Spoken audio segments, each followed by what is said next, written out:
Good day, everyone.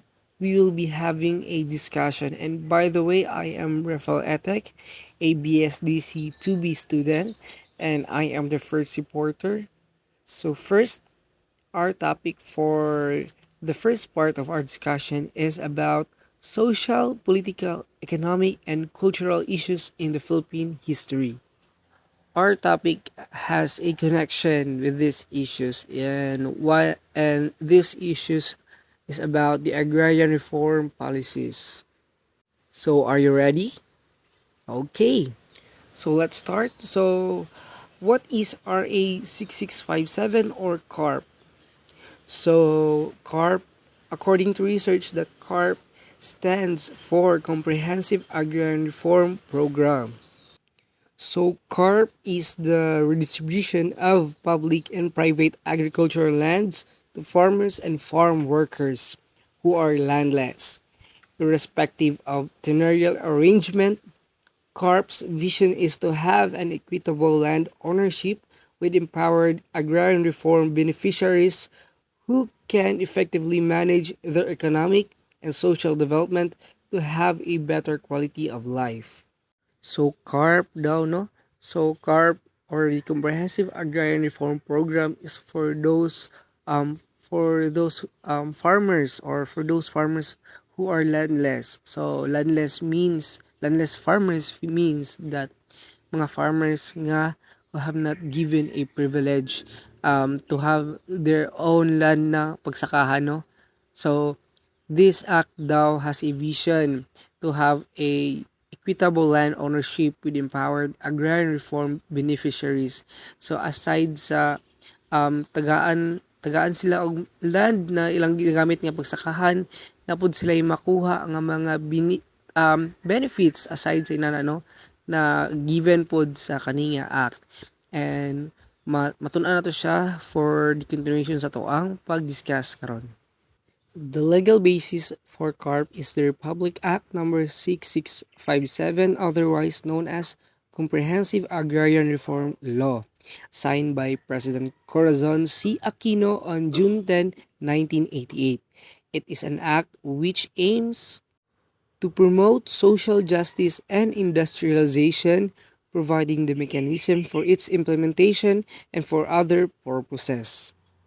So what is CARP? What is CARPer? So again, CARP stands for the Comprehensive Agrarian Reform Program. So a government initiative that aims to grant landless farmers and farm workers ownership of agricultural lands. So it was signed into law by President Corazon C. Aquino on June 10, 1988. So and was scheduled to have been completed in 1988. So on the year of its deadline, Congress enacted a law, Republic Act number 8532, appropriating additional funds for the program and extending the automatic appropriation of ill-gotten wealth recovered by the Presidential Commission on Good Governance or the PCG for CARP until 2008. So, according to this topic, that this law, the CARP law, was signed by President Corazon C. Aquino on June 10, 1988. So nakita lang opportunity o impact ani nga kani nga law which naghatag pog opportunity nga masuportaan pa by the ill-gotten wealth, no, in the by the PCGG. So this law daw also will be supported until 2008. So it's very long pa. And dako pag dahan pag mga tao, especially mga landless farmers, matagag opportunity kani nga law. So next, who are the beneficiaries of CARP? So landless farmers. So no, atong hinumduman that the beneficiaries of CARP is the landless farmers. So including agricultural lessees, tenants, as well as regular, seasonal, and other farm workers. The Department of Agrarian Reform or the DAR identifies and screens potential beneficiaries and validates their qualifications. So for example daw is to qualify daw this benefits or the act is you must be at least 15 years old or above. So also the be a resident of the barangay where the holding is located, or where the land is located, and own no more than 3 hectares of agricultural land. So mo na siya mga beneficiaries of CORP. So the landless farmers. So gina-prioritize ang mga landless farmers. So including the agricultural lessees, tenants, as well as regular, seasonal, and other farm workers. So daghang mga sector ang mga landless farmers, no. So to apply or to be qualified in this opportunity gato sa government, dapat magipog process, or dapat mo-apply po ka para mahimong qualified. And these are the example para ma-avail mo or mahimo kang qualified sa kaninga opportunity. So according daw sa sa this law, that ang part sa tong family, especially children, pwede na siya maka-avail sa kaninga opportunity. And the children must be at least 15 years old, and also a resident of barangay, and also a registered worker of barangay, that where the land holding is located. And each member of family, especially the children, will be given a 3 hectares of agricultural land. So sa atong makita that ang mga children will be given daw a 3 hectares each, maximum na siya, each of member of the family, no.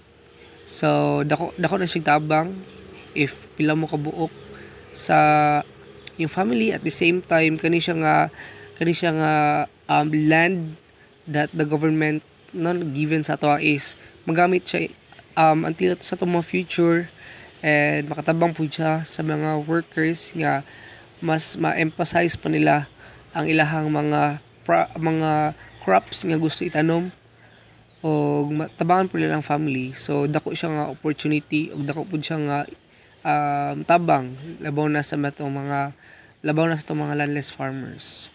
So what are the government offices involved in the program? So many agencies are involved in the implementation of CORP.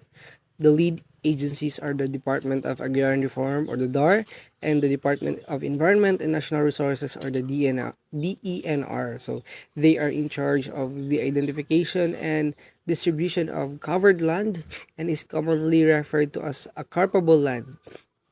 So no, if you have some concern regards with this act or law, if you want to apply, no, you can visit the respective DAR or the DNR in your place, or in your in your provinces. Pwede nyo ma-visit ang DNR or the DAR to avail this opportunity, no. So next, how much land is subject to land reform? So an estimated 7.8 million of hectares of land is covered by CORP.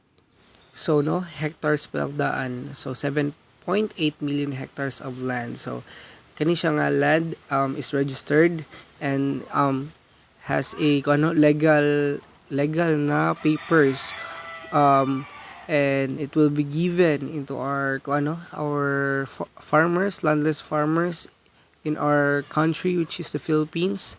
And some of nasa to mga landless farmers tagaan na, and some of also po landless farmers po dula pa po natagaan. So they will be cater as long as possible. So next is how much land has been acquired and distributed so far. So as of December 31, 2013, so the government has acquired and distributed 6.9 million hectares of land, equivalent to 88% na jud of the total land subject to CORP. So before ikan sa 7.8 million hectares of land. So almost 6.9 million hectares of land na daw ang na distributed. So almost 88%. So almost pod 12% pa ang kulang or something na i-distribute pa nila within this country. So that kana siyang information or kana siyang status is 2013 pa na siya. So ato pang atong sayron pa pilan sa karon nga tuiga how much na or how million of hectares na pud ilang na natag karon. So and next is how much land was distributed to beneficiaries under this administration. So diri na to mahisayran no or ma-answered sa katong sa karon nga administration pila na pud ilahang na distribute. So as of December 31, 2013, the administration has distributed a total of 751,514 hectares or 45% of the total land holdings to be distributed to the farmer beneficiaries left under this administration. So from this, the DAR has distributed 412,782 hectares and DENR has already distributed 338 and 732 hectares. So as of the current administration of President Duterte, due to bureaucratic processes, lawsuits, and problem on registry, among others, there is still more than 600 hectares of land waiting to be turned over. So according daw sa Agrarian Reform Secretary, si Castrio, Jan Castriciones, he was positive that the mandate of President Duterte to finish land distribution by 2022 will be achieved. So according po sa businessinquirer.net. So no, according daw sa former Agrarian Reform Secretary, that this 2022 will achieve the nabilin hectares, the 600,000 hectares will be sure that ma-turn over siya this year 2022, no? So next is how much land does the government still need to acquire for redistribution from 2014 to 2016, no? So DAR still needs to acquire 771,795 hectares, while the DNR still needs to acquire 134,857 hectares, a total of 906,652 hectares. So how will the government acquire the land holdings? So there are different modes of acquiring and distributing public and private agricultural lands. For private lands under the compulsory acquisition, the DAR will issue notices of coverage to the original owners of the land holdings. Notices of coverage will be issued to most of the land holdings by June 30, 2014. So next is what is a notice of coverage. So no para mas makabalo taon sa meaning sa NOC or the notice of coverage is it is a letter of informing a landowner that his or her land is covered by CARP and is subject to acquisition and distribution to beneficiaries. It likewise informs the landowner of his or her rights under the law, including the rights to retain 5 hectares. So according daw ni siya sa Department of Agrarian Reforms. So no, the NOC or the notice of coverage daw is a letter of informing a landowner. So kani siya nga process is a vision pod nga ang process will be formal. The landowner will